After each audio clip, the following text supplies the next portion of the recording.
ನಾರಾಯಣಂ ಸುರಗುರುಂ ಜಗದೇಕನಾಥಂ ಭಕ್ತಪ್ರಿಯಂ ಸಕಲಲೋಕನಮಸ್ಕೃತಂಚ ತ್ರೈಗುಣ್ಯವರ್ಜಿತಮಜಂ ವಿಭಮಾದ್ಯಮೀಶಂ ವಂದೇ ಭವಘ್ನಂ ಅಮರಾಸುರಸಿದ್ಧವಂದ್ಯಂ ನಾರಾಯಣಂ ನಮಸ್ಕೃತ್ಯ ನರಂ ಚೈವ ನರೋತ್ತಮಂ ದೇವೀಂ ಸರಸ್ವತೀಂ ವ್ಯಾಸಂ ತತೋ ಜಯಮುದೀರಯೇತ್. ಶ್ರೀ ಗುರುಭ್ಯೋ ನಮಃ. ಪ್ರಾಂಶುಃ ಹಿಂದೆ ದೇವರನ್ನು ವಾಮನ ಅಂತ ಕರೆದ ಮೇಲೆ ಸಹಜವಾಗಿ ಅವನನ್ನು ತ್ರಿವಿಕ್ರಮ ಅಂತ ಕರೆಯಲೇಬೇಕಲ್ವ.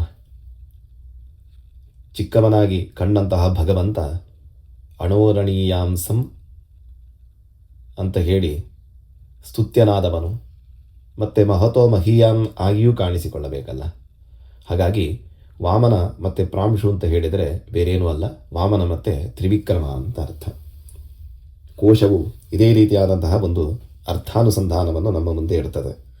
ಉಚ್ಚಪ್ರಾಂಶು ಉನ್ನತ ಅಂತ, ಬರೇ ಎತ್ತರ ಅಂತ ಅಷ್ಟೇ ಹೇಳಿದರೆ ಸಾಕಾಗೋದಿಲ್ಲ, ಉನ್ನತ ಅಂತ ಹೇಳಬೇಕಾಗ್ತದೆ. ಯಾಕೆ? ಎಲ್ಲಿಯೂ ಕೂಡ ಅಂಚೆ ಇಲ್ಲದವನು ಬೌಂಡ್ಲೆಸ್ ಅಂತ. ಯಾವ ಕಾರಣದಿಂದ, ಯಾವ ದೃಷ್ಟಿಕೋನದಿಂದ ಲೆಕ್ಕ ಹಾಕಿದರೂ ಕೂಡ ಕೊನೆ ಅನ್ನುವಂಥದ್ದು ಇಲ್ಲವೇ ಇಲ್ಲ. ಇಷ್ಟು ಅಂತ ಹೇಳಿ ಒಂದು ಪರಿಮಾಣದಲ್ಲಿ ಅವನನ್ನು ಲೆಕ್ಕ ಹಾಕಲಿಕ್ಕೆ ಸಾಧ್ಯವೇ ಇಲ್ಲ. ಹಾಗಾಗಿ ಅವನು ಪ್ರಾಂಶುಹು ಅಂತ ಹೇಳಿ ಕರೆಸಿಕೊಳ್ತಾನೆ. ಲೋಕದಲ್ಲಿ ಪ್ರಾಂಶು ಅಂತ ಹೇಳಿದರೆ ಉತ್ತಮ, ಉನ್ನತ ಅಂತ ಅರ್ಥ. ಭಗವಂತನಿಗಾಗುವಾಗ ದೇಶತಃ ಕಾಲತಃ ಗುಣತಃ ಅಂತ. ಅತ್ಯತಿಷ್ಠದಶಾಂಗುಲಂ ಅಂತ ವೇದ ಹೇಳಿದದನ್ನೇ. ನೀವು ಎಲ್ಲಿ ಲೆಕ್ಕಾಚಾರ ಹಾಕಿದರೂ ಅವನು ಒಂದು 10 ಅಂಗುಲ ಮೇಲೇ ಇರ್ತಾನೆ ಅಂದರೆ. 10 ಅಂತ ಹೇಳಿದರೆ 10 ಅನ್ನುವಂತಹ ಅರ್ಥ ಅಲ್ಲ, ಮುಗಿಯದಷ್ಟು ಅಂತ ಹೇಳಿ. 10 ಒಂದು ಪರಿಪೂರ್ಣತೆಯ ಸಂಕೇತವೂ ಹೌದು. 9ರ ತನಕ ನಮಗೆ ಲೆಕ್ಕ ಇತಿಮಿತಿಯಲ್ಲಿ ಪ್ರಾಪ್ತಿಯಾದರೆ 10 ಅಂತ ಹೇಳಿದ ಮೇಲೆ ಅದು ಮತ್ತೆ ಮುಂದುವರಿಯುತ್ತಾ ಹೋಗುವಂತಹ ಒಂದು ಪೂರ್ಣತೆಯ ಒಂದು ಸಂದೇಶ ಅದು. ಹಾಗೆಯೇ ಪರಮಾತ್ಮ ಯಾವ ರೀತಿಯಲ್ಲಿ ಲೆಕ್ಕಾಚಾರ ಮಾಡಿ ನೋಡಿದರೂ ಕೂಡ ಮತ್ತೆ 10 ಅಂಗುಲ ಮೇಲೇ ಇರುವವನು ಅಂತ ಹೇಳಿ ಅವನಿಗೆ ಪ್ರಾಂಶು ಅಂತ ಅನ್ನುವಂತಹ ನಾಮದಿಂದ ತ್ರಿವಿಕ್ರಮವನ್ನು ಸ್ಮರಣೆ ಮಾಡ್ತಾರೆ.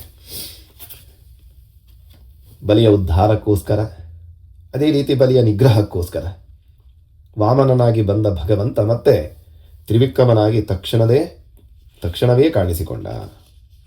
ತನ್ನ ಸ್ವರೂಪ ನೋಡಿ ಮತ್ತೆ ಬೇರೆ ಯಾವುದೂ ಅಲ್ಲಿ ಕಾಣಲಿಲ್ಲ. ಅವನೇ ಬೆಳೆದು ನಿಂತಂತೆ ಕಂಡದ್ದಲ್ವಾ, ಬೇರೆ ಯಾವುದು ಮತ್ತೇನು ಜೋಡಿಸಿಕೊಂಡದ್ದಲ್ಲ, ಸೇರಿಸಿಕೊಂಡದ್ದಲ್ಲ. ತಾನೇ ಸ್ವತಃ ಸ್ವರೂಪತಃ ತಾನು ಚಿಕ್ಕವನಾಗಿಯೂ ಕಾಣಬಲ್ಲೆ, ದೊಡ್ಡವನಾಗಿಯೂ ಇದ್ದೇನೆ, ಎಲ್ಲವನ್ನೂ ವ್ಯಾಪಿಸಿದ್ದೇನೆ ಅಂತ ಹೇಳಿ ಅವನು ತೋರಿಸಿಕೊಟ್ಟವನು. ಹೀಗೆ ಪರಮಾತ್ಮನ ಪ್ರಾಂಶು ಅಂತ ಹೇಳಿದ್ರೆ ಇನ್ನೊಂದು ಅರ್ಥ ಇದೆ. ಅಂಶು ಅಂತ ಹೇಳಿದ್ರೆ, ಅಂಶ ಅಂತ ಹೇಳಿದ್ರೆ ಕಿರಣಗಳು. ಅಂತಹ ಕಿರಣಗಳಿಂದ ಸೂರ್ಯನು ಜಗತ್ತನ್ನೇ ವ್ಯಾಪಿಸಿಲ್ವಾ? ಎಲ್ಲೋ ಇದ್ದಾನೆ ಸೂರ್ಯ. ನಮಗೆ ಲೋಕದಲ್ಲಿ ಕಾಣುವಂತಹ ಒಂದು ಅದ್ಭುತವಾದಂತಹ ಉದಾಹರಣೆ ಅದು ಸೂರ್ಯ. ಎತ್ತರದಲ್ಲಿರುವಂತಹ ಎಷ್ಟೋ ಮೈಲಿ ಗಟ್ಟಲೆ ದೂರದಲ್ಲಿರುವಂತಹ ಸೂರ್ಯ ತನ್ನ ಬೆಳಕಿನಿಂದ ಇಡೀ ಜಗತ್ತನ್ನೇ ವ್ಯಾಪಿಸಿದ್ದಾನೆ, ಮೇಲೆ ಕೆಳಗೆ ಆಚೆ ಈಚೆ ಎಲ್ಲ ಕಡೆಯಲ್ಲಿ ಕೂಡ. ಪರಮಾತ್ಮನ ಜ್ಞಾನದ ಕಿರಣಗಳು ಎಂತಹವನು, ಪ್ರಕೃಷ್ಟವಾದಂತಹ ಕಿರಣ.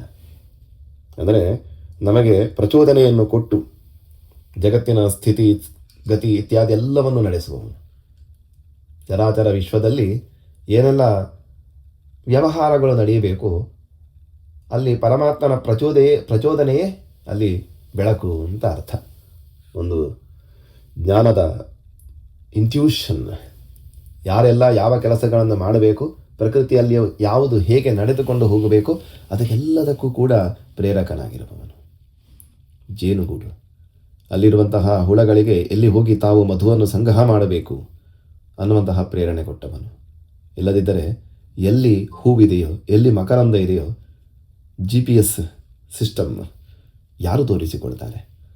ನಮಗೂ ಹುಡುಕಿದರೂ ಸಿಗದೇ ಇರುವಂತಹ ಎಷ್ಟೊಂದು ವಿಷಯಗಳೆಲ್ಲವೂ ಈ ಜಗತ್ತಿನ ಈ ಸೂಕ್ಷ್ಮ ಜೀವಿಗಳಿಗೆ ಗೊತ್ತಾಗ್ತದೆ.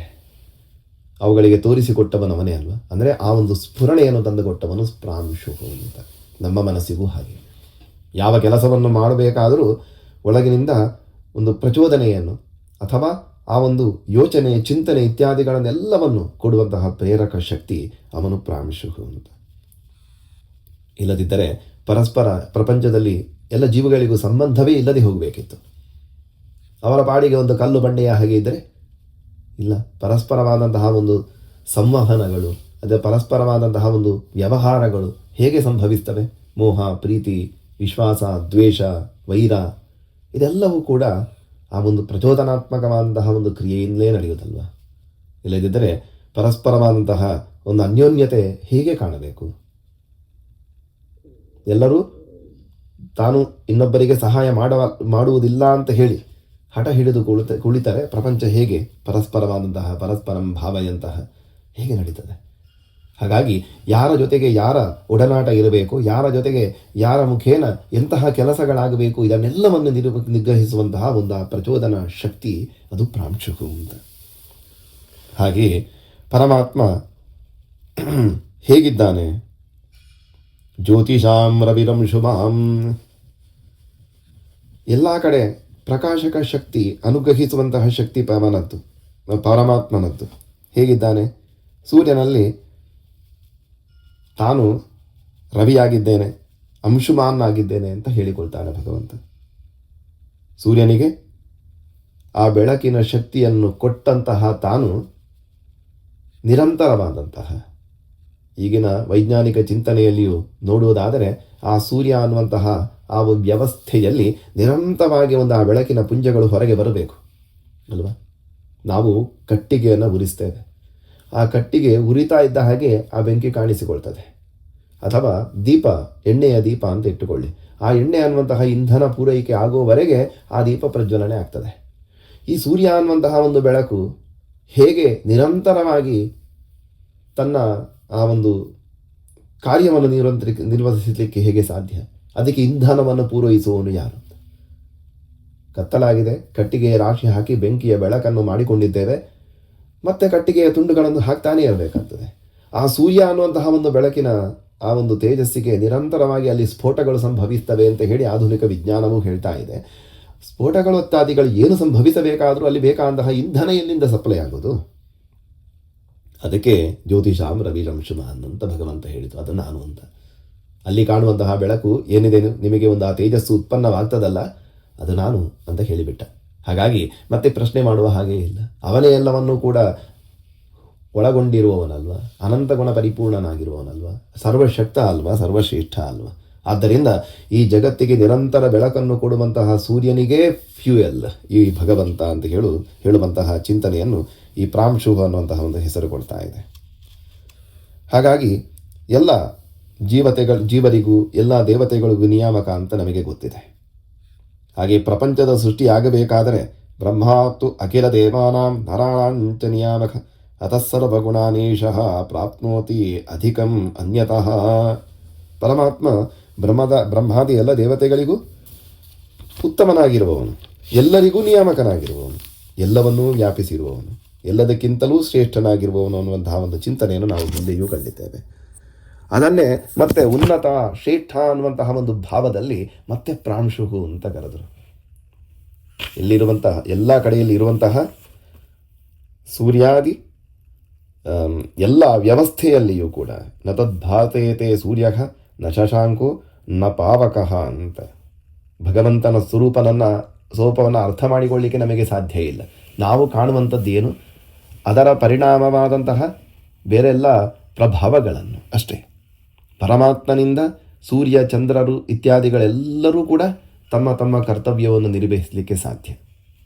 ಇನ್ನೂ ಸಿಂಪಲ್ ಆಗಿ ಹೇಳೋದಾದರೆ, ಸೂರ್ಯನ ಬೆಳಕಿನಿಂದ ನಮಗೆ ಎಷ್ಟೋ ಒಂದು ವಿಷಯಗಳ ಪರಿಚಯವಾಗ್ತದೆ, ತೋರಿಸಿಕೊಡ್ತಾನೆ ಸೂರ್ಯ.